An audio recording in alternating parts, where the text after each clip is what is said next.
Hello, welcome everybody to another episode of the weekend edition with my co-host, the General C. And we have a Hello. brand new look as well. Brand new look. It's all fancy schmancy. How are you doing today, Jen? What you been up to? What you been playing?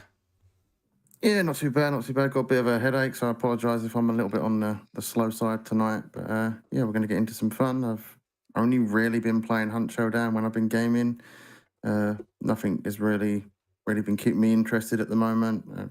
And obviously, I haven't had my Xbox set up for the past like 2 weeks. Finally got that set up day before yesterday. Got Red Dead Redemption 2 installed because we were talking about playing some multiplayer on that. So that's probably going to be something we play over the next week or so. Yeah. But yeah, pretty much just Hunt Showdown. And when I've not been doing that, I've been decorating. Stuff around the house. Yeah, it's been just giving the house a refresh. It's been some time, so Yeah. been doing that, decorating my room, moving on to doing the living room in the next few weeks as well. So pretty much that's what I've been doing in my spare time. Lots of IKEA trips. Not so much IKEA trips. Did look in IKEA for a new desk for in here because this one's not as big as I could do with. So like everything is sort of squeezed onto this desk. Yeah. So I want something a little bit bigger so I can spread the monitors out a bit more. So yeah, it's pretty much been my weeks for the last few weeks is just decorating, throwing some old stuff out, and decorating and playing Hunt Showdown when I am gaming. That's fair. That's fair. And you've been going out for your rank in Hunt. How's that been going? When you get to MMR5, which is matchmaking rank, it gets tough. A lot of people start camping, so you kind of have to go with their mindset and camp a little bit as well. I hate it sometimes, but then I get a tasty headshot and I absolutely love it. But it does get boring pretty fast. I just want to reach MMR6 and be done with it so I can go back to the usual play style of being a absolute maniac and running in with a melee weapon. Yeah. I just want to get there so I can be like, yeah, I can do that. I can get there. So you mentioned just before we came on as well that there's a lot's changed in the new season. So what has changed? What's the new additions to Hunt? They've been testing some stuff out on the test server, and actually this week coming, it hits live server, so that's the main game. There's like a whole new tutorial there for new players, which is for the first time they're introducing a voiced character, which is voiced by Doug Cockle, the guy who voices The Witcher. Yeah. In the Witcher games. He's voicing a character in that just for the tutorial. So that gives me personally a lot of hope that they're going to push to some story content in the future. But they've also had like a roadmap update. So they've talked about a new boss coming in the summer, which is actually going to be a roaming boss. So it's different. It's not going to be locked inside a compound. It's going to be a boss that's out in the wild world. So it's a lot of interesting stuff coming in the future. New map as well. They said they're going to introduce a new biome, whether that's desert or maybe a snow map. It's something I personally want to see. So if it's a snow map, it'll be really cool. But they've been very coy on that and they haven't said much. So it's exciting for anyone that's into the Hunt Showdown. There's a bright future on the horizon.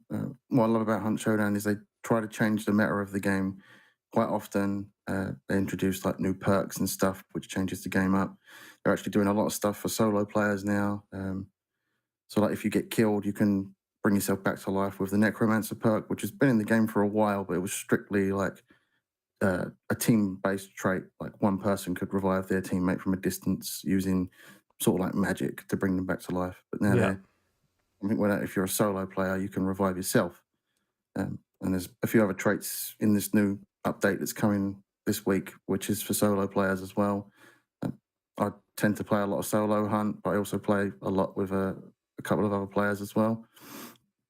So yeah, it's looking like a bright future, and I can't wait to see what they show off. There's going to be a new live stream towards summer where they show off the new boss and all the stuff that's coming with that. Awesome. Good stuff. They have talked about a couple new game modes that are coming as well, but that's a big potentiality. Maybe one of them will make it and the other won't. Maybe they both will make it. I do think there's a problem with Hunt at the moment where there's not enough PvP orientated game modes. There's quick play and there's bounty hunt, and the game is basically in bounty hunt PvPvE. Most people that are higher up in the ranks, they don't really care about the bounty side of things now, and they'll just go where the noise is made. If players are making noise, they'll head to the players to kill them. So they're just focusing on kills, and for a lot of people that becomes frustrating. So I hope there is PvP orientated modes, because that'll take a lot of the player base that just want kills and that's it over to that. That's fair. That's fair. So no, it's always good to add extra modes, and to be fair, like you say, it's quite limited at the moment for the PvP stuff. So yeah, and Hunt it started out small, but it's starting to grow. Every year it's grown, and it's at a place now where there's more players playing Hunt Showdown than there's ever been, and the more they add to it, the more it grows. So they do need to start thinking about the competitive side of the game and expanding there. that's fair. That's fair. Fair enough. And chat, we've had Stu hasn't been gaming much, but hopes to get back into it again this week. Masuko has beat Night in the Woods this week. He said, loved it, great indie game. And little Laura Saurus says, Hunt because Connor roped me into it. Yep. Smooth Dog and Laura are my two Hunt companions. Yeah. And how much time have you been putting into it with both of them?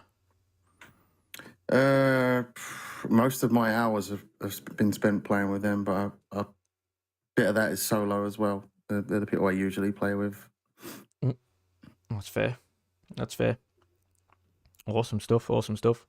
Yeah, other than much like yourself doing stuff around the house, when I have had an opportunity late evening, I've been doing a lot of gaming. Mainly Diablo this weekend, so that's why the streams have been late, because I've been busy during the day. But yeah, late evening streams of Diablo since the beta is open this weekend, and it's open again next weekend for everybody. Managed to get a little bit of time in with Boxy as well, playing some co-op, which was awesome, and I do have some footage of that as well, which I'll transition over to right now. So you can all watch that. Oh, it's a bit stuttery at the second. There we go. Now it's fixed itself. Yeah, so it's we've been playing that a little bit on there, and loving Diablo 4. Much improved over Diablo 3 in every way. The story's better. Obviously, graphically it's better. It's performing brilliantly. Obviously, this had some server issues initially on the first day. They released a patch for that yesterday, which fixed a lot of the wait times. So it's pretty much instantaneous getting into a game now. So it's quite easy. And of course, a lot of people that don't understand, it's a shared world game. So basically the entire thing's a hub world, and you'll always see other characters kind of walking around and things like that. So really, will you see? A little bit like Destiny. Kind of, yeah. You'll come into randoms. Yeah, so this open section here, you'll only see yourself until you get past the first mission. As soon as you get to the first city, then the entire game's just open, really. The only time it isn't is when you go into dungeons, in which case it's only you or your party that's in that dungeon at that time.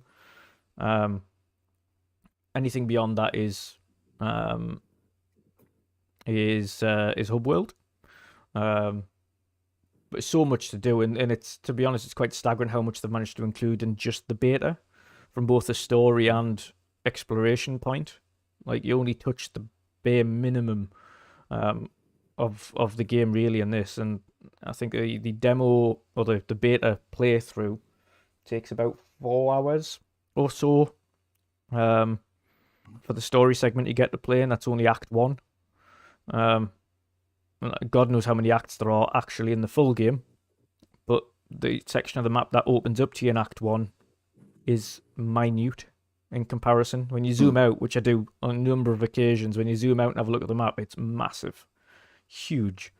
Random world bosses that just appear, random events. They've got huge world bosses that are a bit like raids that need kind of up to parties of 12 to beat. and you do need a big party, otherwise you won't beat it in time. It has a timer to beat the big world boss, and it drops a lot of loot. I'm seeing people saying it drops like 8 legendaries and things like that, so there's a lot of loot drops from it. But you certainly need a big party to take it down. I haven't managed to play it at the times that this big world boss is, because they were like 6 o'clock in the afternoon and things like that, and I haven't played mine until like 11 at night and beyond. So those are like at set times then? Set times, yeah. It's like these set world events where it's like, okay, go and gather here and wait for the boss to spawn, essentially. And it's this massive... This one was a massive boss that comes out of the ice. So... That's pretty interesting. Yeah. So I guess they're like public events, like, you know, they do public events in Destiny where they're like at random times and all sorts. I guess they'll play that like that in the full game. Yeah, pretty much. They've got them as well on like littler ones, little public events that go on all the time. So you'll see them on the map, and you'll probably see it at some point through this playthrough. There's like orange rings appear on the map. Those orange rings are these random kind of events that kind of go off every now and again, where you have set objectives to complete and things like that. And then you've got these world bosses that are like 3, 4 times a day. So not very often, but 3-4 times a day where the event will kick off. And you'll get to try and go against the big world boss. And of course, they'll change those big world bosses from time to time. But the other world events happen more frequently. They're like every few minutes, basically. And they're scattered all around the map. An abundance of side quests. The story's awesome, but the side quests are just plentiful. None of them are that boring, to be fair. They're either going searching dungeons or rescuing people or gather souls, or they all have obviously all gathered towards increasing your level and boosting you up and unlocking new things. So it's all worthwhile. But yeah, it's definitely risen fast on my list of games that I'm looking forward to. It wasn't originally. Like, I was looking forward to it, but I wasn't hyped for it. But after playing it, now I'm like, oh no, I'm going to lose hours. I'm going to lose so many hours playing this game. Is there any signs of any egregious microtransactions like was in the mobile version? None. Diablo Immortal, nope. Whatever that's called. None whatsoever. The only thing I think that could go in it is maybe cosmetics, but even then, there's no real room for it. I mean, and I think they probably have increased the loot drop for the beta, because the amount of loot that you get in the beta is obscene. Like, it's far too much. And it sounds weird to say that's too much loot, but there is too much loot. Like, pretty much every enemy or every other enemy in every box drops loot. So you end up like full of loot every time you go somewhere. And none of it is like always the best. But you do find some awesome stuff, and you do find legendaries quite often as well. So I think they'll probably have toned that down for the full release. Is it like mass sort of produced sort of loot that you can just dismantle to craft other stuff? You can salvage it. Something like that. You can salvage it, and you can sell it. You do have a blacksmith that can craft items. I've never played a Diablo game in my life, so I have no idea how all that works. You do have a blacksmith that can repair and upgrade weapons, but there aren't like specific craftable elements to it, so you don't craft anything. You craft gems, which give boosts to certain legendary items that have sockets. Not all items have sockets either, so it's certain items. You pretty much have to be legendary to have those items held. And the further you go, the harder it gets. But there are some OP characters. The most OP character in the beta is the sorcerer by a long shot. Pretty much one shot kill. I did see mention of that on Twitter. Someone mentioned that the sorcerer is just OP. You're completely OP. Like the barbarian, which was the first one I played through on Friday evening, was absolutely just obscene. the barbarian is awesome to play with, but it's comparably a lot more difficult to kill all enemies. And then you compare it versus the sorcerer, who we were literally just slicing down enemies and bosses as if they'd barely appeared and weren't really taking any damage. So I think the sorcerer is going to get a nerf before release. I'd be surprised if it didn't, because it's Probably, unless they buff the other characters so to be a little bit more on the same sort of pace as the others. yeah, which you never know. But it is, even though it is super OP, as everybody knows, when you've got a super OP character in a game where it's primarily a co-op driven game, not PvP, you don't care that it's OP. Because you're so busy having fun and destroying everything in your path. You feel like super powerful, which kind of makes it fun anyway. Like me and Boxy were just laughing at it because we were playing as later on in this video. We were both playing as sorcerers, and we were just laughing and saying, "Listen, if we had a party of 4 sorcerers, like nothing would stand a chance. It literally, no matter what you had, you'd obliterate it." Does the difficulty scale depending on how many people are in the party? The enemies on screen scale. So you can choose your own difficulty. So you've got world stage difficulties. So you've got world stage 1, which is for beginners, with world stage 2, which is available in the in this, and world stage 3 and 4, which are the higher ranked ones, which people can play on when the game releases. Each of those scales in difficulty, but also scales in the amount of experience and gold you get. So obviously there's a benefit to going up and playing higher difficulty. But that means regardless of whether or not you're on the lower or higher end, the enemies, the amount of enemies on screen scale accordingly as well. So when you're by yourself, there's like 1 or 2, 3 enemies a room. Like when there's 2, 3 people, the enemies turn into like dozens. So yeah, it's awesome. It's just a lot of fun. That's what it's meant to be. And it's really beautiful. The cutscenes as well. Of course, I didn't have the first cutscene on here. But if anyone who has seen the gameplay from the first night I streamed it, saw that original opening cutscene, I think you might have done as well, Boxy. No, sorry, Jen. Yeah, I caught a little bit of that stream. I didn't get to watch the whole lot, but I did catch the detail in the cutscenes. The opening cutscene was brutal. And to be fair, the cutscenes are so well done, but they're also equally as brutal as well.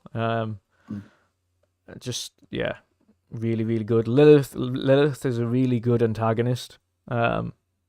Really good main boss to kind of go against, because she's not. Literally no idea what that is. Do you know the woman with the horns? The main character on the front of Diablo. Oh yeah, that's Lilith. And she, unlike your regular evils that kind of go to, like just want to take over the world and destroy things, she's quite the opposite. She's cunning. She's like convinces people to kind of join her side and speaks to them nicely. Doesn't talk down to them. Is always like comes across as a very kind. Like, I can give you what you seek. All you need to do is you kind of pledge your allegiance to me and you'll have it. A bit like Xerxes in 300, basically. Like, I can give you what you want. All you have to do is follow me. That's kind of how she comes across in this, which is, it's absolutely awesome, to be fair. Really well done. Just an all-round entertaining game. There's not much more. It's open beta next week, right? Open beta, yes. Everybody can play. Everybody can try it. I might jump on and give it a try out then. I'd recommend it. Highly recommend it. It also opens 2 more additional characters in the open beta. So at the minute you have Barbarian, Sorcerer, Rogue, that's it. Barbarian, Sorcerer, Rogue, and is that maybe one more? No, I think that is it. So there's 3 characters at the minute you can play through: Barbarian, Sorcerer, and Rogue. And it also opens Druid and Necromancer as well next weekend. So you've got another 2. I've already played as a Necromancer. Yeah. That's So like they raising the open dead next and weekend. stuff. Yep. Mm. Good thing is as well is for each of your characters, and this is for somebody who hasn't played Diablo before, for each of your characters, when you're looting or gaining loot on any of your characters, if you put it in your stash box, anything that isn't for your main character, such as like you're playing as a barbarian, but you pick up a really high level druid item, just put it in your stash box. And when you start a game as a druid and go to your stash box, it's available to use immediately. Same with any equipment, rings, add-ons, anything like that, weapons, clothing, and all of your money's universal. So whatever money you gain on one character is the same money you have for all of the characters. So if you That's end pretty up good. being end game with a character and you've got hundreds of thousands of gold and you've got nothing to spend it on, but you're starting a new character, you'll start the new game with hundreds of thousands of gold and all of your stuff that's got in your loot in your stash box. So yeah, it's like I say, it's in terms of replayability and having multiple characters and things like that, it's much better than a lot of these games where it can take a lot of time to kind of gather your stuff again when you start a new game. Yeah, the audio is awesome, gameplay is awesome, graphics quality performs really well. I was playing it on the Series S, Boxy was playing it on Series X. Super sharp, lots of detail, lots of quality, really well acted. Audio's gorgeous. The soundtrack's brilliant. So, yeah, I don't really, other than the server issues that we had at the start, I don't really have any bad words to say about it, to be honest. It's went from being like looking forward to it coming out to being really hyped for it coming out and can't wait till June. Another 2.5 months. It's really weird playing a beta for a game like this that feels this polished outside of the server issues and still have another 2.5 months to go until it's ready to rock and roll. I'm glad they've done this beta early because, like, in typical Activision cases, they usually have the beta like a week or two before the game's coming out. Yeah. That's not enough time to change anything or fix anything drastically. Yeah. Nah, definitely not. And the server issues. Yeah, I'll probably give this a try at the weekend then. I guess it's pre-install, so I'm able to pre-install. Yeah, I think it'll be like weekend. I would imagine it would be like Wednesday, Thursday when they do a pre-install for the open beta. So everyone who's already got the beta now, who's playing the closed beta, that's for pre-orders and things, you just leave that one installed. It's the same one. You just open that up to everybody for next weekend. Yeah, I'll give that a try. I'll probably jump on with you and Box and Burger if you're playing it at the weekend. Yes. Give that a try. Boxy won't be because he's away. I think he said he's away, so he won't be. But I'll be playing it next weekend. I want to try the Druid and the Necromancer to see what they're like before I decide on which character I'm starting with next time. When the game releases, at the minute, like I say, if they haven't nerfed the Sorcerer by the time it releases, I'll be starting with the Sorcerer next time. Just because it's OP. I'd imagine they might fix it before the next round of the beta next week. They might. The thing is like a few things up and down. I'm gonna be gutted for the people who's like reported to Blizzard. Listen, this game's like this character's OP. Like those characters are kind of like fun saps because it doesn't hurt anybody because it's not PvP. It's just you know what I mean. So it's really down to them, and unless somebody's going to them and saying, "Listen, this guy's really too powerful. It makes all the others feel crap." Unless they buff the others to match that. Yeah, I'd imagine they'd probably buff the others to bring them in line, or bring the other one down so it's in line with them. But it's hard to tell with things like this. They usually mess things up before they get it right. Yeah. On screen at the minute, by the way, is Lilith. That is the main evil, and she's awesome. So well done. But yeah, it's like I say. Other than that, you've got so many different abilities, and I think the reason Sorcerer is so OP is because it's got abilities that are very, should we say, ranged abilities that do a lot of damage in comparison to the likes of Barbarian or even the Rogue, who is bow and arrow, which is ranged.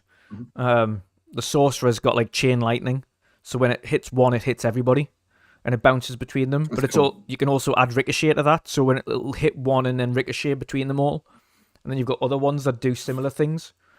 So it's kind of lots of area damage, and it just takes them down in like seconds, which is incomparable to the Barbarian, which is like just brute force, where the kind of most similar thing you can have for that is, but then you've got to do a lot of running away, is the bleeding. So you can add bleeding to your attacks. So of course it loses damage over time after you've hit them. So that does kill them, but you've still got to get out of the way so they can die, so they don't hit you. Whereas with the Sorcerer, you can just zap them all to oblivion in seconds and not have to run away. So I'd yeah, probably end up picking Barbarian or Necromancer. it's like I say, they've all got awesome traits, and there's one thing that the Barbarian has that others don't, and that's specialty. There's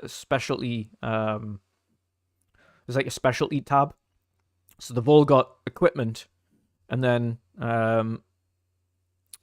like your level up screen. But the Barbarian has 3 tabs. You've got the equipment screen, then specialty, where you can rank up single hand, dual hand, light weapons, heavy weapons, all individually, and you've got challenges based on each different weapon type and whether or not you're using 2 weapons at the same time, or 1 weapon, or a long range weapon, or and no other character has that apart from Barbarian, so that's got another level of leveling up within Barbarian that no other character has to make him even more of a tank. But yeah, it's just so much to play around with, and the skill tree's pretty large, to be fair. And also the skill tree doesn't take you out of the action. If you have a look here, the skill tree's on the side where you go into the characters and you can just literally select it, and it doesn't cost to remove your skills either. So if you have loads of skills assigned and you're like, oh, I need to reconfigure everything and try something else, you can just unassign everything, it doesn't cost, and then reassign it and try something new. I hate it when games do that, when you need to respec something you've messed up and then like it charges you a cost in game to do it. Yeah. It's kind of annoying when that happens. So there's no cost to do that here. Beta level cap is 25. For those playing the beta this weekend and next weekend, if you get level 25, it unlocks special equipment for when the full game launches. So there is an incentive to max level in the beta, because there are items you do unlock for the full game. Your characters and things obviously don't carry over for the full game, so that's their thing of saying, listen, obviously your characters don't carry over, but you can still unlock things for the full game when it comes out. I think it would kind of spoil the game, to be honest, if they let you carry your characters over. Typically, no beta really allows you to carry your characters over with things like this. Yeah, because it would be kind of like just picking up where you left off with the full, like in the full game, and already having completed all of the story missions. Whereas by the time it comes around to it, they might have tweaked a couple of the bits of the story, so it's like a little bit different for you to play. Come launch. And again, we've seen that a lot of times in betas, where they've got these segments that you can play, and then you come to launch. Even if you have a look at the kind of technical demo of God of War, when they kind of showed that off, like that initial level that they play on God of War, the first opening sequence, is not the same level that they released. It's a different level. There's a lot of side quests, like I mentioned as well, are quite cool, and they're just random NPCs from around the place. And they can be side quests everywhere. It can just be treasure hunts where you've got to try and figure out a riddle. It can be using things like emotes to solve the riddle, believe it or not. Some of them are super easy, like, oh, I don't want to go and praise my troops because they'll get a big ego, and I don't want them to have an ego, so can you go and praise them so it's from somebody else to kind of give them a little bit of a lift? So you go to them and you use the emote to cheer, and that's it. That's that quest done, and you go back to her and say, I've given them a bit of praise, and she's like, thank you, and then that's it. That's a quest done. And then there's other ones where it's like there's a little bit of hidden loot by this iced lake, and it has this thing, like this little riddle on the bit of paper, and you've got to solve it. And to solve it, it was to assign the emote for waiting. Use the emote waiting next to that ice pool, and then the chest pops up. But it's That's pretty cool. solving random things like that. And then there's other things that are just literally dungeons filled with characters, and you've got to go and clear certain things in order to open doors and stuff like that. So, yeah, there's lots to do. Can you get AI companions in this? No. No. Yeah, but that's what they've got the level scaling for. So obviously, if you play by yourself, it's not as brutal as if you had an AI companion. So yes and no. There are certain story missions that have AI companions that are required for the story. Obviously, they'll come along with you until they get to their end point, and then they'll stay there, or they'll disappear. But generically, the world map, there is no AI companion. What they don't have in the beta that you do get on full game is mounts.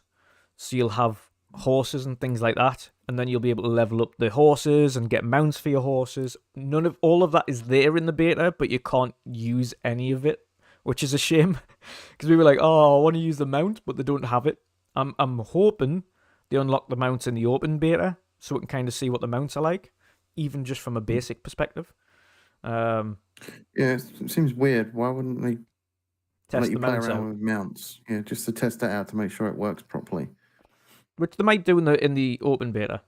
And obviously anyone who's pre-ordered the game anyway, that is in closed beta, aren't going to say no to playing the game for a second weekend. So so the people who have got the closed beta will definitely go and try that out. So yeah, I mean it is absolutely awesome. And again, it's for those who haven't played isometric kind of hack and slash looters, like this is, or kind of RPGs, much like Pat wasn't really in isometric games, and then he played The Ascent, and he loved The Ascent. So I know he's going to play this, because from watching it, he was like, well, I really love The Ascent, and this kind of looks like The Ascent, but with swords and magic. So I was like, yeah, pretty much. There's a variance. Yeah, I don't typically play many games like this, so I did find The Ascent pretty interesting, though, apart from when I played that it had loads of bugs, and then I just never went back to it. Yeah. But it was an interesting game, and that's the thing. Like, and to be fair, that was from an indie dev, and I think The Ascent has done a very good job in creating a Diablo-esque world in a futuristic setting with guns and machine guns and powers and things like that. But this is definitely kind of the cream of the crop in terms of graphical ability, and of course, no doubt there are a few kind of bugs and hiccups and things in the beta, but that's what betas are for. So iron these things out before launch and then get them there. There's a few little rubber banding things where you kind of exit an area to go to another area, and it'll rubber band you whilst it was loading into the next section. But it lasted for like not even a second, and then you'd be on your way again. What's it like with tethering to your co-op companions? You can go wherever you want, but your co-op, whoever's in the party lead, can literally force you to come to him. So I was like trying to sell loot, and Boxy just dragged me to where he wanted to be to continue with the game. I was like, okay, fair enough. But no, you see a lot of people using that to meme their teammates. Yeah. So it's entirely untethered. You can go over here and then pop. Yeah. You're back where your teammate is. Entirely untethered. You can literally go wherever you want on the map, aside from each other, and do what you want to do. And cutscenes also play out individually. So if you start a cutscene, it won't start for me until I start the cutscene. And likewise, my cutscene won't end if you end the cutscene. So that's good. And everybody can go to the same person and ask the same questions and things like that. So no one misses out on anything. So and equally, if you're still watching the cutscene but the other person wants to play on, they can do that. They can just go and continue in the level whilst you finish watching the cutscene, then you can catch up to them. That's pretty good. So yeah, it's there's a lot to take in, to be fair, and it's not all snowy. There are different biomes. It's just this opening sequence is set in snow. It's part of the story. That was in the trailer as well, though, right? It was like a snowy sort of setting in the trailer. Yeah.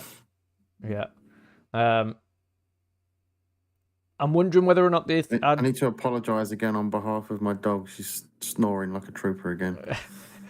It's okay. Don't worry. Daisy, you're fine. But yeah, honestly, I would definitely suggest everybody at least who are kind of interested, or even maybe not too interested in the game, to try it out when the open beta's open next weekend. It could end up being a game that you really want to pick up. Again, it was a game that I obviously had pre-ordered for June. June being my birthday, so it was one of my birthday presents to myself. And it was a game I was really looking forward to anyway, because I loved the previous lot, and this one with added world bosses and huge events and things like that in this massive open world, which isn't something that they have done before, really intrigued me.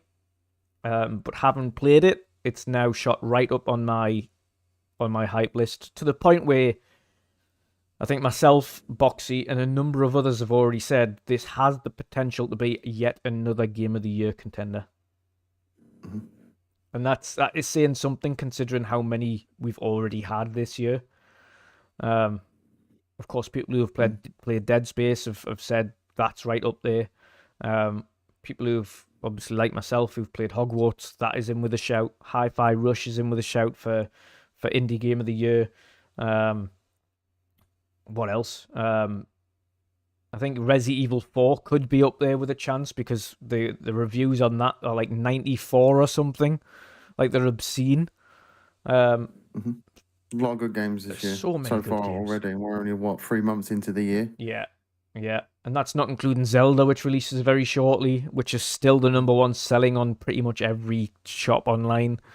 And that's not even out yet. So there's no doubt that one's going to be right up there with the talks for Game of the Year. So it's obscene.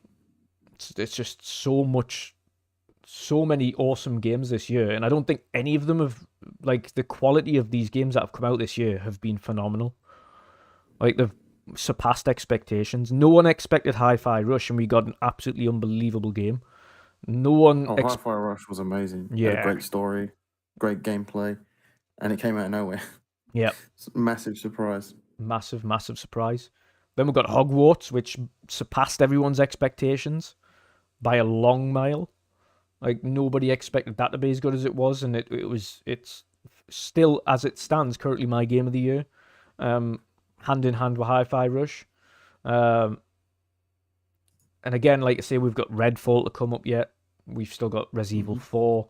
We've still got Diablo Redfall, to release. The more I see that, I get excited to play it. I can't wait till it comes out. Yeah. And that's just around the corner as well. And speaking of which, actually, and we'll get onto that topic now, Redfall.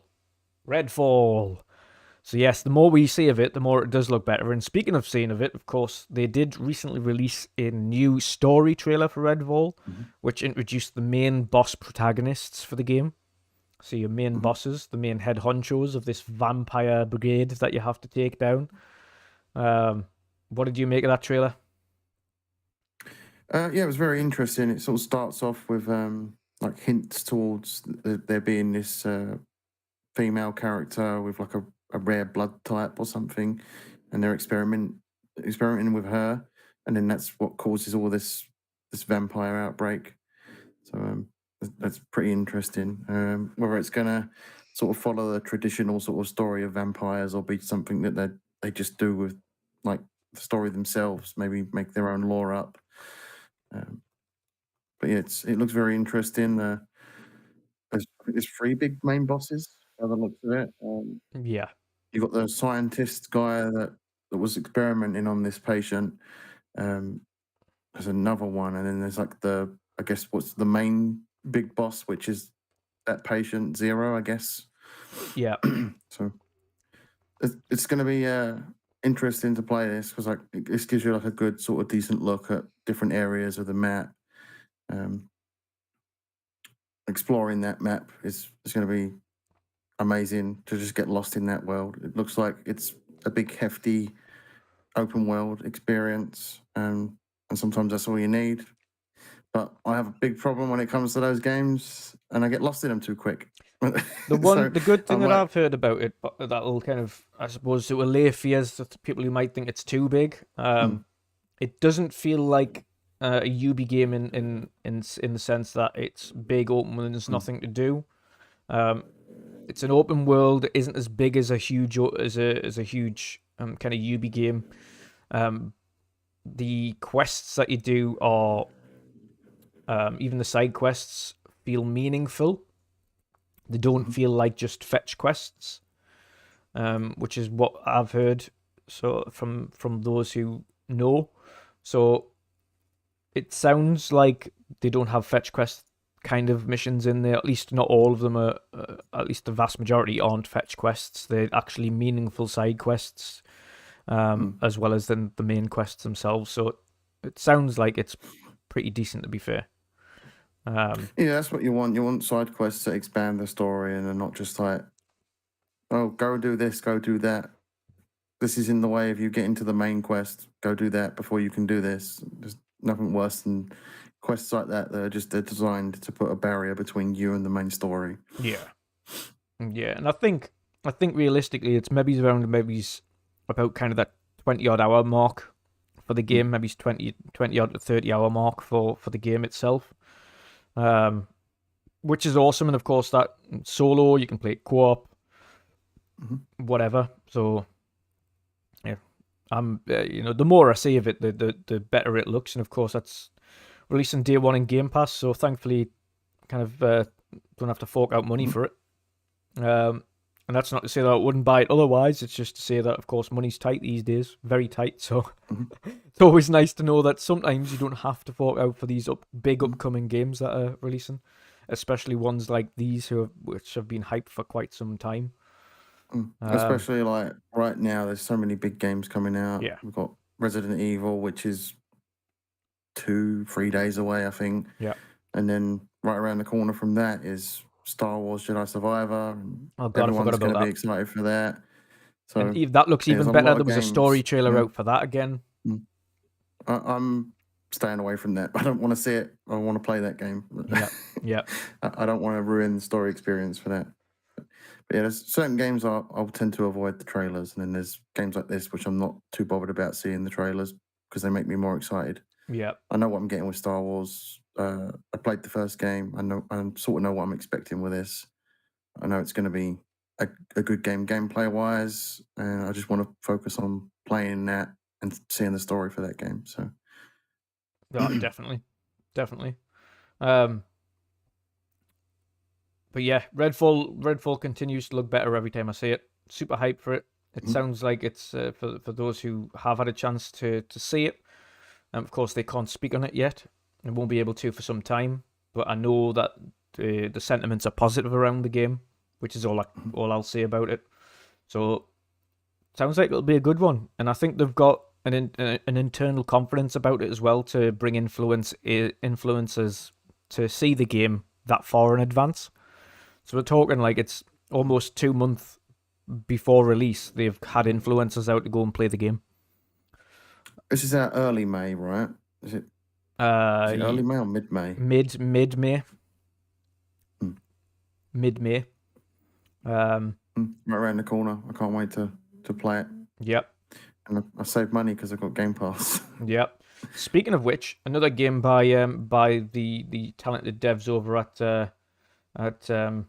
Bethesda. Of course, we also get next month to play Ghostwire Tokyo. For those who haven't played it on PlayStation or on PC, it drops the game, which also drops with a brand new update and expansions, new missions, roguelite mode, new armor and weapons and everything like that.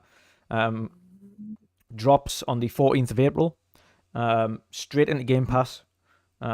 I haven't played the game yet. It's a game that I was literally waiting for to play on Game Pass when it dropped. It's one of them games I had every intention to get, but there was just, again, too many games last year. Little money.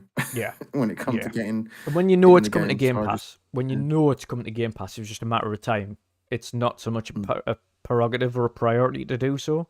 And for me, the only thing holding me back as well from getting it earlier or on any other platform was having played Deathloop and not really enjoying Deathloop. I didn't want to risk it just in case I felt the same about Ghostwire. Now, hopefully Ghostwire is a bit different and I enjoy that much more. I think I probably will because it isn't you do the same level over and over again and try to solve the mystery. this one's a little bit different. It's a little bit more of a horror-esque element to it, which I'm looking forward to seeing. It's based on ghosts and obviously in Tokyo, so yeah, it's certainly intriguing. Definitely one I'm looking forward to. Definitely. Yeah, I get Doctor Strange vibes from that with like the hand movements that the character does for the magic ability. So yeah, I am looking forward to playing that, and it comes to Game Pass, so I can't complain. Yeah, really can't wait for it. Really can't wait for it. And of course, even though we've spoke about this in the middle of the week, the other and the final Bethesda game coming out this year, the big one, the biggest of the big, Starfield, the other game of the year contender. The Starfield. And of course, we got the release date, which we've spoke about already, so we'll not kind of harp on about how unhappy we are about the release date or anything like that. Even though I am happy about it, to be fair, because personally, for me, that's a perfect time. In terms of it's when it comes out and how busy the gaming space is at that point, it's pretty quiet, so it makes more sense. Yeah, it cements them as a game that's coming out in September. I mean, we haven't really heard anything else that's coming out in September. Yeah. They've set September as their goal, so other games are going to stick clear of that. Yeah. 6th of September. But again, another game that looks better every time I see it. It looks absolutely awesome. And I'm so glad now, having played this beta, that they released nowhere near each other. Because these are two ginormous games. Like, mammoth-sized games. Like, I've played the first opening missions of Act 1, and it took over 4 hours.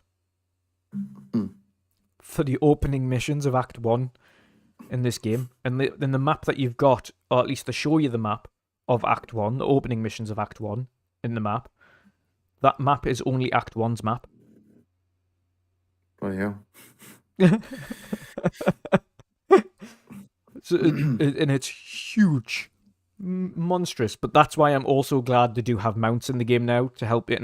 It's understandable they have mounts now to get you from point A to point B. And they do have teleportation, but you have to unlock the teleportation. Them little things you see in the middle of the screen on the floor with blue fire around it. That's the teleporters. And when you go to a new area, and if you see one of them, you unlock it and you can teleport to it. So if there's any missions around there, you can just teleport to it. If there's any dungeons nearby, you can just teleport to it. So it makes it nice and easy. Yeah, so it's like your typical fast travel sort of zone. Another bonus you have when you are co-oping, or you have a party of people, if you teleport back to the main area like I am now, it's called Kjovishad, you have a couple of portals on screen there, as you can see kind of on screen. One of those portals is for a specific area, and the other portal is for the party member that is out on the map. So you can go back to the main screen and then portal directly to wherever your party member is. So you don't have to kind of go and find him and then trace him down and things like that. You can just portal to him and it'll just take you directly to him, spawn you on him, which is awesome. That's good. Which means, of course, another thing with the untethering is you can literally just go to the opposite ends, and if you want to go and find him much easier, you can just teleport to him. That's good. There's nothing worse than losing your teammate in a massive open world game.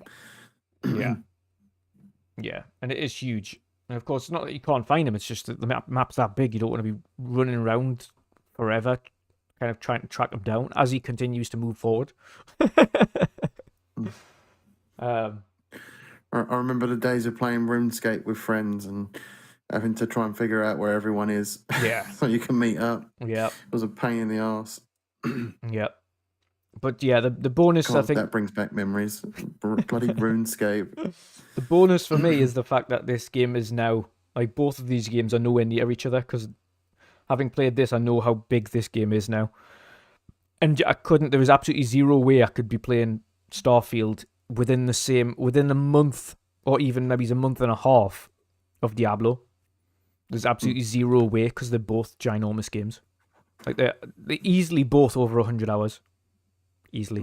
I'm really looking forward to the Starfield showcase. Yeah. I want to see all that gameplay. And then after that, I'm not going to look at a single Starfield trailer that comes after that. Nope. All I'm going to be focused on is playing it. Yep. Absolutely. So yeah, that's it's a great time to be a gamer. There is just so much to play. Yep, and we don't even know half the stuff that's coming for the end of the year or towards the end of the year holiday season. No. Mm-hmm. Not. You're right. Not half of it. Not barely any of it. It's starting to get to that point now where I'm getting a little bit excited for what we would call E3 season. Yeah, not far away now. I'm looking forward. I'm looking forward to doing the live streams again. Like they always get me hyped when as soon as I've got them scheduled in, like the week scheduled, where I'm like, look at all these shows, look at all these new games we're gonna see, watch everybody's live reactions. Rumors it is that Sony have got they've got a big their showcase. conference, but obviously it's not E3. Yeah. They're doing their own thing. I keep hearing that, like and this is from like Jeff Grubb, etc. And I keep hearing that they do have like what they would class as a showcase to show their next phase, which is kind of even though it sounds like the DC/Marvel route here, but it kind of sounds like the kind of thing that they're going for here is this is the next phase of games that we're kind of working on going forward. Good. It's about time. It feels like too long since Sony have shown. It's been 18 anything, months. I need to see something from them. What's next for PlayStation? What's next for their big franchises? What's next for their new IPs? I want to see. Show me factions from Last of Us. You're going to see more of it this year. Thankfully, Neil Druckmann has confirmed that. He confirmed that on Sacred Circles podcast, or Sacred Symbols, sorry. He was on there. That was Colin Moriarty's podcast. He was on there and he said you'll see more of factions this year. He didn't say that it's releasing this year, and saying you'll see more of it this year sounds more to me like the game is probably releasing next year and you'll just see the game this year. I'd imagine we'll probably see some sort of beta for that towards maybe the end of the year. Yeah, possibly. They're going to have to do something like that with it being an online game. Yeah, definitely. They need to sort of showcase what the game is like, get people a little excited for it, make sure that it's all working well. If it is a live service game, which most people are fully expecting it to be, they've got to make sure it's all working. Because I don't think Naughty Dog have ever tackled something live service before, have they? No, they've had the multiplayer built into games before, but they haven't had it as a separate offshoot that stands alone. And this is exactly that. This is a standalone experience. And if it's going to be surprised if this is free to play. I was going to say if it's going to be sold, then there's a different weight on their shoulders than if it's free to play. And even saying that, I sort of expect it to be free to play, but they'll also have payable versions, like a Founders sort of thing, like a lot of these typical free to play games have. Like you'll have a $30. It depends, $60 or $70 thing. I was going to say it depends on how they're approaching it, because they've mentioned that Factions has story elements. Are they doing Factions like a bit of a Division? Which means that you are technically like Fireflies or something like that, and you are divisions of survivors in this world. And you have a PvP, but there is like a Division-esque thing where you have to survive. Is there something like that to it? I mean, we'll see more of it. Interesting. Surely they're going to have to do more than just player versus player. Like it can't stand alone on just one mode. Which is the infected clickers, generic running ones that can actually see you, and then you've got the massive. I can't remember the bloody names of them, but the big clickers, the ones that have been like clickers for like 20 years or so. So they kind of have to do something a little along the lines of a PvE game. Because how does just PvP on its own work? Yeah. If it's going to be that story sort of setting, they're going to have more than just PvP. That's the thing. It can't just be what it was in the past. If it's a standalone, it has to have a lot of modes. A lot. That's why even Call of Duty is a standalone. Yes, it has Warzone, but Call of Duty's multiplayer has dozens of modes. It's got raid, like a raid mode. Interesting to see what they do. Yeah. Because if they've got I guess, some sort of assistance from Bungie, whether that be Bungie has come on to talk and consult with them how a live service game works and all that, because they've been doing it for so long. Yeah. It's going to be interesting to see how that's executed. Is it going to be a big open world like sort of thing, like how Destiny is? Well, I wouldn't say Destiny's big open world, but you've got like open world elements to it where you can drop in to a part of the world and bump into a bunch of random guardians in that game. Yeah. Well, we're gonna have to wait and see. And of course, it's interesting to see how they tackle it, because again, they haven't had anything like that before from first party. At least we know kind of how first party do that on Microsoft's end, because we've got successful ones and we've got unsuccessful ones. So the unsuccessful one, the last couple of years, has been Halo. The successful ones that we've had is the likes of Sea of Thieves and Grounded and things like that have been very successful in what they've done in terms of the content produced and the live service elements and adding stuff to it. And of course, the continued maintenance of Minecraft, which is ever growing and ever expanding. So we know how Microsoft tackle live service games. Halo Infinite's something that just recently got a big-ish update with Season 3. Yep. I still haven't gone back to it. I put a little poll out the other day, seeing if people have gone back to it. Most people said no. So I fully expect that to be the case with Halo Infinite. I was going to say, I still see a lot of people playing it. Nowhere near as many as there was, but I still see a lot of people playing it, and still a lot of people enjoying it. And obviously, there's the one caveat we'll always say is we might not be playing it, but it's not to say you can't enjoy it. We understand people are going to enjoy it. Definitely. Even to this day, we'll stand by our guns and say it's still some of the most fun gunplay you can have in a shooter, without doubt. It's just lacked content. Now, I've got it installed, definitely, and I probably will play it again just to see what has changed since I left it, which has been probably about a year now since I've had a proper good go on it. And I'll try some of these Forge created maps because I want to see how fun they are. Yeah, I think that's probably the only time I'll play it, is if we do some sort of community night. But I haven't even got it installed. So, well, I've got it installed on the X, but I haven't on the S. Was when we did the charity stream. That was the last time I installed it, and then I uninstalled it again. Yep. So I'm not all that bothered. Like we all said, gameplay-wise, solid. Content-wise, it lacked, and it lacked for so long. It's got to a point now where I don't care enough to go back. There's too many other games coming out that have got my attention, and I've got very little time to go back to something that I've already played now, and it just sort of got to a point now where too little, too late. Yeah, absolutely. But I won't say I'll never play it again, because who knows? I might be in that mood for jumping on some multiplayer games of that in a few weeks' time, or a few months' time, or a year's time, for all I know. But right at this moment, I'm not all that bothered. Yeah, exactly. Speaking of which, as well, actually, in terms of live service games, Sea of Thieves did actually have a huge update. Now, of course, naturally, I'm not the best voice to speak on it. We'll be playing it again on Tuesday, as we do for Sea of Tuesdays. And we'll let kind of Mick give the rundown on Sea of Tuesdays as to what's changed in the new season, but there has a lot has improved. The game's actually rebranded to the 2023 edition, which is kind of covers, and the Ultimate Edition, instead of the Anniversary Edition, which includes kind of, again, more skins. Everyone on the game has got an extra 10k gold as a kind of thank you with that update. Not that 10k gold really gives you much these days. Like when people, especially the big guys, have got millions and millions of gold. I think even I have 1 million. Jen might have like hundreds of thousands, if not 1 million.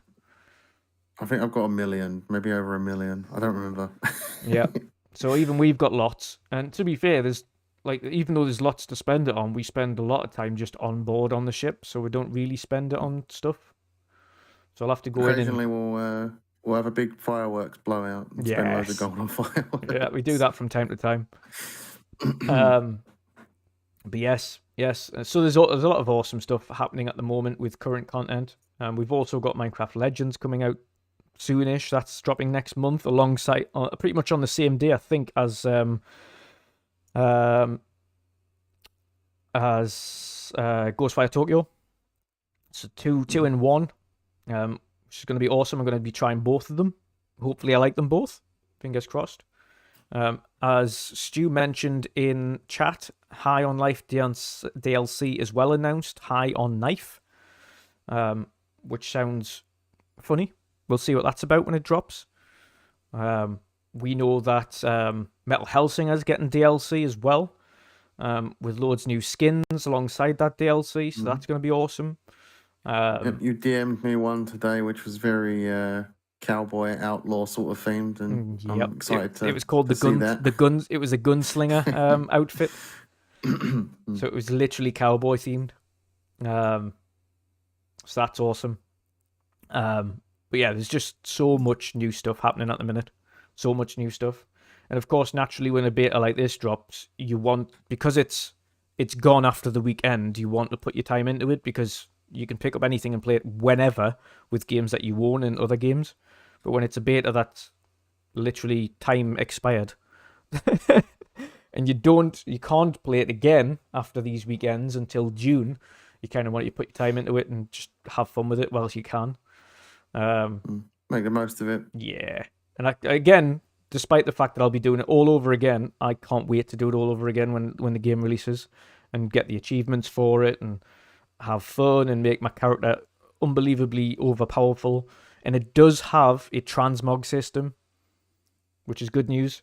So you can wear your crap outfits and make them look good. That's what I liked about Hogwarts. So you could just use like any outfit you wanted and then change the look of it with an outfit you liked the look of. Yeah, it goes one step further on this one actually as well. In the transmog, is you can change the color of the transmog item to any color scheme you want.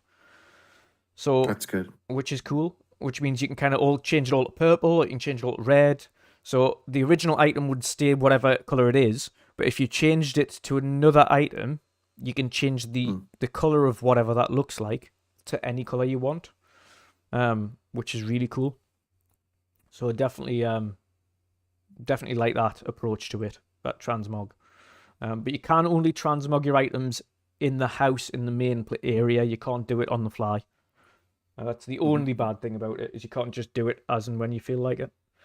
But yeah, God, I just can't wait for the full release now.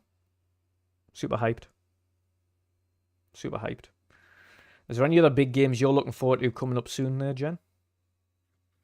I'm probably going to pick up Resident Evil, but that won't be until after Star Wars, I think. I'm saving my money for Star Wars right now. Yeah. I've already played Resident Evil 4 countless times. I've rebought that thing on so many different platforms. I'm kind of like, I'm excited to play the remake, but I'm also like, I feel like I played this 1,000 times. Yeah. So I can wait. That's exactly what I thought with Dead Space for me. Yeah. With Dead Space specifically as well, it's a case of I know that's going into Game Pass. Mm-hmm. So I've got, and I've played the game, so I'll wait. I'll just wait, save money. Pretty much the same for me. I'll pick up Dead Space if it's on sale or when it comes to Game Pass, and it'll be a similar thing with Resident Evil 4. When that goes on sale, I'll pick it up then. I'm in no rush to play a game I've experienced countless times. Yeah. I know they change a few things in the story, but I don't think it's as drastic as, like, say, for instance, what they did with Dead Space. They changed quite a bit with Dead Space. Yeah. I think mostly this is just the same game from what I'm hearing, with a few minor changes here and there. Yeah. Yeah, with a nice new lick of paint. Mm-hmm. So I'm not like overall kind of like dying to play Resident Evil 4. I can happily wait for it. The ones that I'm looking forward to the most is Jedi, in the next couple of months anyway. Outside of Starfield, because that's the next end of the year. Jedi, Street Fighter 6, Redfall, Diablo. Absolutely. Pretty much Jedi for me, and Hunt Showdown's new season in the summer with a new boss. That's what I'm looking forward to. Yeah, And definitely. of course, I'm going to be. Yeah, hunt all day long. Yep, I'd say that's really my go-to game at the moment. I think it'll be my It's go-to your game for comfort quite game. some time. Yes, so for me, I'll play even if I'm not really feeling like gaming. I'll just jump on that and Yeah, play it for a bit. yeah. You all have those. There's loads of games like that, to be Mm. fair, and you get from time to time you just chuck on another game and you'll just like a game that you can comfortably Mm. play and be happy with, and there's like literally no sweat. You know it's going to be awesome. And you're going to have Just like fun. how Mick has got his comfort game, Sea of Thieves. We've all got our own cup of tea that we'll keep going back to. Yeah. Mine's Hunt Showdown. I think it'll be that way for a while. It used to be Halo, but we all know what came with that. I got really disappointed in Halo. Yeah. Vin, no, I don't. I'm not interested in Final Fantasy 16 at all. That's personal, of course. I'm not doubting anybody who's excited for it, but it doesn't have a party system. It isn't an RPG. It is a action hack and slash game, and it's a solo game with no party. That you don't a party. Well, there is a party, but you don't control it. So it's not Final Fantasy. It's just got the Final Fantasy name attached to it. And I'm a purist. Unfortunately, I'm a Final Fantasy purist. I grew up on turn-based Japanese RPGs. That's how I like Final Fantasies. Final Fantasy 15 was the last one that was kind of in the middle of that, where it was hack and slash, but you still had a party to control, and you could kind of tell them what to do. But they've changed too much now. And granted, what I've seen of it looks cool, but not cool enough for me to want to invest in it. I'll wait for it to come to PS Plus, which it inevitably will do at some point, or be on hyper sale. But And me, I don't play Final Fantasy games. Well, I haven't for years, and even when I did, it weren't for long.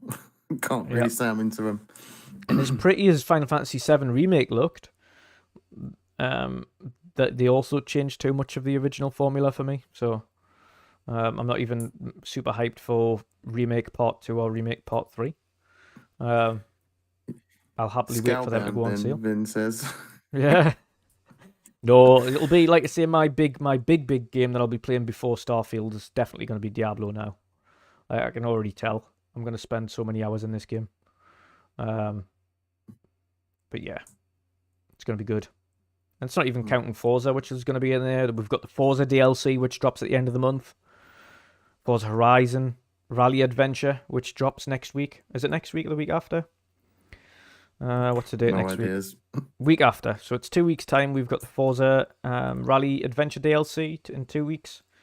Then 2 weeks after that, we've got Minecraft Legends, and we've got Ghostwire Tokyo. Then the following month, we've got Redfall. Then the following month, we've got Diablo and Street Fighter. And obviously, sorry, and same month as Redfall, you've got Jedi. So, yeah, it's packed. It's a good time. Big year for gaming. Yep. Fun year for gaming, that's for sure. That's for sure.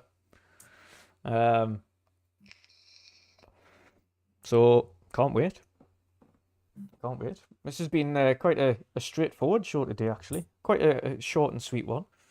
We could have talked about the ABK stuff, but we covered that on the regular show on Wednesday. So if you missed our discussions on the ABK transaction and where that currently sits, of course, go and check out the Wednesday show from last week. You can catch all of that there. And our thoughts on the ABK deal. You can catch our thoughts on the Starfield delay as well, and what Microsoft need to do going forward. And both of us were debating on speaking about the Last of Us TV show, but we both haven't had a chance to watch the remaining episodes yet. So we'll kind of make it our mini mission this week to try and catch up with those Last of Us episodes, and next week we'll kind of give our thoughts on the season and what we'd like to see for the second season when it is as well. Mandalorian's back now as well, and I've been watching that, and I'm really enjoying it. I'll let you give your thoughts on that next week. We'll have a little pop section next week where we talk about a few TV shows. It might be best to just wait till the whole Mandalorian season's finished up, just then we can cover it off properly then. Yeah. But yeah, I mean, enjoying it so far. 3 episodes in. There's usually 8 episodes in that a season. But yeah, it's good so far. Apart from one thing I didn't go much on in the last episode. It just felt like unnecessary drag. As it does sometimes, to be fair. As it does. It's like that with most TV shows. There's always that like filler episode that just feels like it was pointless watching. Yeah. Yeah, you get those from time to time. No TV show had that worse than The Walking Dead. Nope, the one episode. And that's been my once a week jab at Walking Dead. the only season of a show where it didn't have any real filler episodes for me was the season 4 of Stranger Things. There wasn't one episode that wasn't cool. Yeah, I can't really say there was an episode that I was like, yeah, that didn't need to be in there. Yeah, because I did do that in one of the seasons. It was like, okay, that didn't need to be in there. I think it was season 2, right? Season 2, where it had this whole section where she rebelled and she went like snotty teenager and turned into a petty thief. Yeah, that feels like a lifetime ago. Season 4 of that, doesn't it?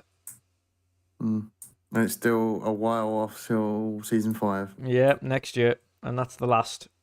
It starts filming again. I think it started filming again now. Well, at least begins filming soon, like begin in it like a month or so. So it's not too far off. I think it's a month or so off from filming. They start filming the Batman sequel in about a month's time as well, if I'm correct. Yeah. Something else just started filming recently as well, but I can't for the life of me remember what it is. There's a lot, to be fair. There's a lot of things that I need to try and catch and try and watch that I haven't yet. I want to see the new Scream, but I'm not going to the pictures to see it. I'm just going to wait for it to be on a service, whether that's on the seas or not. Honestly, can't say I've ever really been into those Scream movies. Oh, they're just easy watching. They're just easy watching hack and slash films. Like, I don't mind them. I'm quite looking forward to the new Evil Dead movie, Evil Dead Rise. Yes, that's getting really good feedback, by the way. Didn't that get like 10 out of 10s across the board? Yeah, but so did the new John Wick. John Wick's got like solid 10s out of 10s. I'm like, oh my god, it's going to be amazing. I can't wait for that. And sad news, we actually lost an actor from John Wick. Also, Lance Reddick plays the voice of Commander Zavala in Destiny. He's played countless roles in film, TV, games as well. Yes, Lance Reddick. It's a shame. He played a lead character in Horizon as well. I don't know the name of that character, so forgive me for not knowing it. Again, that's just mainly because I didn't really get to grips with Horizon that much. So. But he did play a huge role. One of them notable voices. Like you hear his voice and you're like, I know exactly who that is. Yep. Yeah. But it was, he's only 60 a shame. As well. A shame to lose him. Came out of nowhere. A shame to lose him. The Destiny fans all gathered at the tower, standing around Commander Zavala to kind of pay tribute to him, which was awesome to see. That was awesome. So unexpected. So really unexpected. Yeah. It's a great year for losing celebrities. Nope. We had Kevin Conroy not long ago. Ken Block. Voices Batman. Lance Reddick now. Yeah, not a great year so far for celeb deaths. But yes. It has been a good show today, Jen. It's been a long time since we've done a weekend edition. It's been cool. Yep, it feels good to be back. It does indeed. It's been a long time. It's been more than a couple of months. Nice fresh look to the show as well. Yes. Nice and jazzy. Got the little fire pit in the middle, keeping us warm. Yes. Oh. Yeah, but yes, it is a nice fresh look. Done this on a mixture of After Effects and Adobe After Effects to make the shield wobble and the axes move and things like that. So as well as the fire pit that we've got in the middle there. But yeah, awesome stuff. Let's transition back to our regular layout for the end of the show. So it's been an awesome show, Jen. An awesome show. Of course, we'll be back. Probably be back next week just to kind of cover a few things off and kind of get back into the swing of things. Then we'll return to our regular fortnightly schedule. We'll do 2 weeks back to back to kind of catch up a little bit, but after that, it'll be every 2 weeks. But Jen, let people know where they can find you and what you've got coming up. Yep, you can find me on Twitter, the General C. That's on right here. Yep, that's my name everywhere. I should hopefully be back to streaming. I was going to stream at the weekend, but I was just so tired and mentally drained over everything throughout the week. So, yeah, I should be back next week. Fingers crossed, back to playing Gotham Knights, back to playing Hunt Showdown. I'm not going to stream Hogwarts anymore just because the whole controversy was annoying. It got out of hand eventually as well. Yeah. Personally, didn't have anything my end, but it just got to the point where I was like, the less people that are going to stream this, the more it's going to be a possibility of people coming and spreading hate in my stream, and I just can't be asked with that. Just not on for it. I'd rather just ignore it, and not bother playing it, and play it off stream. That's fair. So yeah, either Thursday or Friday I'll be back. But yeah, definitely going to be back this coming week. Awesome stuff. Awesome stuff. Sweet. And of course, everyone can find me everywhere at WandrinDutch, right here. Of course, the home of the Weekend Edition and the Midweek Mix-Up podcast. And the Sea of Tuesdays playcast, of course, as well, hosted by Mick. And of course, the awesome co-host General C here for the Weekend Edition. And of course, I should be definitely back this week as well. I will definitely be back this week. It's been a couple of weeks since anyone's played. I need to show my head. Yeah. Since anyone's played, Sea of Tuesdays is kind of that's my problem. If I fall out of Sea of Thieves for too long, I forget how to do things, and I'm like, well, what do you need me to do again? Yeah. No, we're all the same. We've all been the same recently with that. But this week we'll be back. For Sea of Tuesdays, of course. There'll be more kind of scheduled streams, gameplay streams and things throughout the week. Next weekend, I might have another Diablo 1 testing out with new characters. But other than that, you'll find me in the world of gaming as well. For that one. Primetime gaming as well. Lots coming up. And of course, the Indie Showcase, which is on the 23rd of April, 22nd of April, is it? 22nd, which is the Saturday. 22nd of April, the Community Indie Showcase 2023. And of course, the trailer is available on the channel now to watch. But other than that, ladies, gents, and everybody in between, hope you had an awesome time watching and listening to this show. And those on demand, please make sure to like, share, and subscribe on your way out or when you're watching this. If you do, it helps. Every little helps. And until next time, guys, have an awesome evening and enjoy the rest of your weekend. And we'll see you all again next time. Goodbye. I sing, call my name. I freeze, I burn, I blame. I love, I hate the same.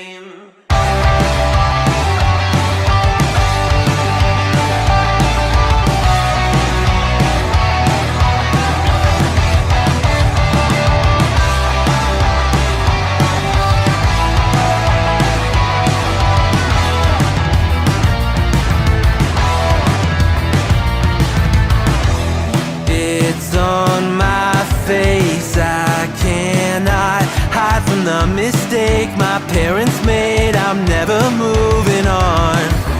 Not made from love, a remnant of a selfish motive. Was I needed? Do I need it to go wrong?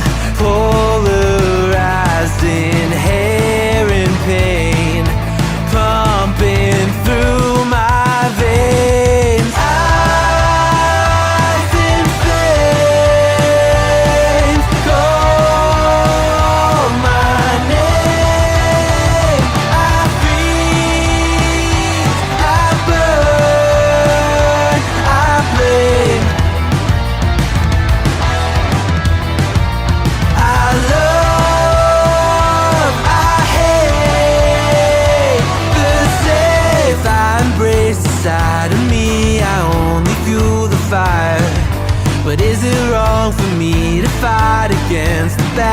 use of my power. History in halves, one brain. I will break the chain. Oh no, どこには呼ぶ燃える裏目凍ると僕の愛と嫌いにいる Oh no, どこには呼ぶ燃える裏目凍ると僕の愛と嫌いにいる I love